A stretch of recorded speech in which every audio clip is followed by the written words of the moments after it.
Les rayons cosmiques, encore une énigme. Après 13 longues années de travaux, un observatoire géant vient d'être inauguré en Argentine. Une installation grande comme un département français qui permettra aux scientifiques de chercher à comprendre d'où vient cette énergie considérable de ce rayonnement. Les explications de Patrick Esther et Olivier Thiette.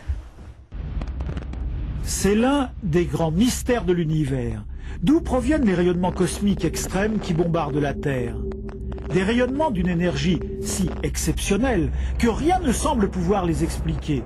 En tout cas, aucun mécanisme astrophysique connu à ce jour.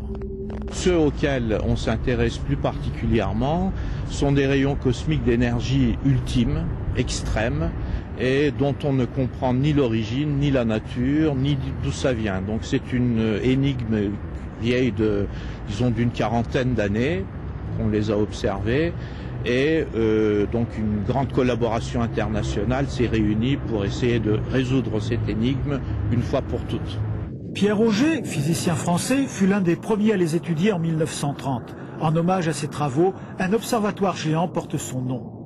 Il a été construit en Argentine, à 1500 mètres d'altitude, au pied de la cordillère des Andes. Piégé sur Terre, le passage des rayons cosmiques n'est pas une mince affaire. Le phénomène est extrêmement fugace et l'instant où il se produit, imprévisible. Les scientifiques ont donc conçu un réseau de cuves contenant chacune 12 tonnes d'eau ultra pure, de l'eau placée dans un noir absolu. Lorsqu'un rayon cosmique traverse cette eau, il provoque une très faible lumière que des détecteurs sensibles enregistrent. Un travail de Romain. Au total, 1600 détecteurs couplés à 24 télescopes. Dans la Pampa, l'observatoire occupe 3000 km², l'équivalent d'un département français. Alors pourquoi une installation aussi gigantesque est-elle nécessaire? Explication.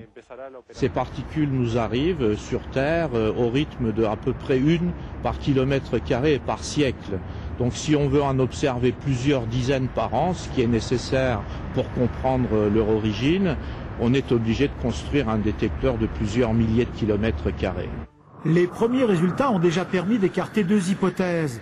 Les rayons cosmiques extrêmes ne sont pas des résidus du Big Bang et ils ne proviennent pas non plus de la galaxie. Pour le reste, le mystère demeure.